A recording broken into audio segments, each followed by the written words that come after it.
வணக்கம். சற்று முன் கிடைக்கப்பெற்ற மிக முக்கியமான செய்தி ஒன்று வெளியாகி உள்ளது.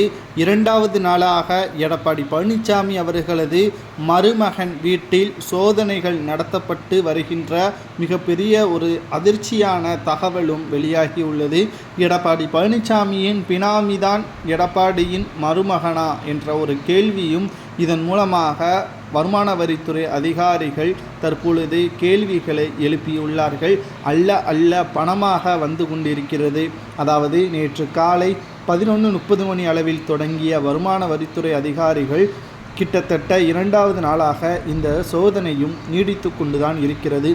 ஈரோட்டைச் சேர்ந்த தொழிலதிபர் ராமலிங்கம் எடப்பாடி பழனிசாமியின் நெருங்கிய உறவினர். இந்த ராமலிங்கம் பல்வேறு ஒப்பந்த பணிகளை செய்து வருகிறார். ஈரோட்டை தலைமையிடமாக கொண்ட ராமலிங்கத்தின் கட்டுமான நிறுவனம் தொடர்புடைய இடங்களில் வருமான வரித்துறை அதிகாரிகள் இரண்டாவது நாளாக சோதனைகளையும் நடத்தி வருகிறார்கள்.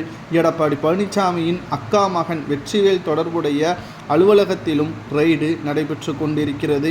தமிழ்நாடு முழுவதும் சுமார் 26 இடங்களில் வருமான வரித்துறை அதிகாரிகள் சோதனைகளை நடத்தி வரக்கூடிய இந்த வேளையில் ஈரோடு மாவட்டம் செட்டிப்பாளையத்தில் என்ஆர் கன்ஸ்ட்ரக்ஷன் கட்டுமான நிறுவனம் செயல்பட்டு வருகிறது. இந்த நிறுவனத்தின் உரிமையாளர் என் ராமலிங்கம் அதிமுக பொதுச்செயலாளர் எடப்பாடி பழனிசாமியின் நெருங்கிய உறவினர் என்பதும் தற்பொழுது இவர் பினாமியாக இருக்கக்கூடிய வாய்ப்புகள் அதிகமாக இருப்பதாகவும் தகவல்கள் வெளியாகி உள்ளது. கட்டுமான நிறுவன அதிபர் ராமலிங்கத்தின் இளைய மகனுக்கும் பெருந்துறையைச் சேர்ந்த சுப்பிரமணியன் என்ற தொழிலதிபருக்கும் இளைய மகளுக்கும் திருமணம் நடைபெற்றுள்ளது. அந்த சுப்பிரமணியன் வீட்டில்தான் எடப்பாடி பழனிசாமியும் தனது மகனுக்கு பெண் எடுத்துள்ளார் என்ற தகவலும் வெளியாகி உள்ளது.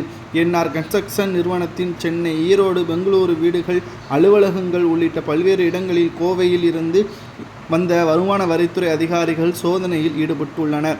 கோவையில், சென்னையில், தேனாம்பேட்டை, பூக்கடை, திருவெற்றியூர், சாத்தாங்காடு உள்ளிட்ட பகுதியில் கட்டுமான நிறுவனங்கள், எஸ்பிஎல் நிறுவனம் மற்றும் எஸ்ஆர் மெட்டல் நிறுவனத்தின் சோதனையும் நடைபெற்றுள்ளது.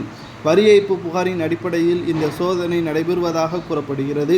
முன்னாள் முதல்வரும் தற்போதைய தமிழக சட்டமன்ற எதிர்க்கட்சி தலைவருமான எடப்பாடி பழனிசாமியின் உறவினர் வீட்டில் வருமான வரித்துறை சோதனை நடத்தப்பட்டிருப்பது பேரதிர்ச்சியை அதிமுகவினருக்கு ஏற்படுத்தியுள்ளது. மேலும் ஈரோடு மாவட்டம் பவானி அருகே பூனாச்சி பகுதியில் உள்ள எடப்பாடி பழனிசாமியின் அக்கா மகன் வெற்றிவேல் முதன்மை இயக்குநராக இருக்கும் மரவள்ளி கிழங்கு ஆலை அலுவலகத்திலும் வருமான வரித்துறை அதிகாரிகள் சோதனைகள் நடத்தி வருகின்றன. கிட்டத்தட்ட 350 கோடி மதிப்பிலான பணங்களும் ஆவணங்களும் கைப்பற்றப்பட்டிருப்பதாக தகவல்கள் வெளியாகியுள்ளது. ஒருவேளை அக்கா மகன்தான் எடப்பாடியின் பினாமி என்ற தகவல் கூடிய விரைவில் வெளியாகும் என்ற தகவல் வெளியாகியுள்ளது.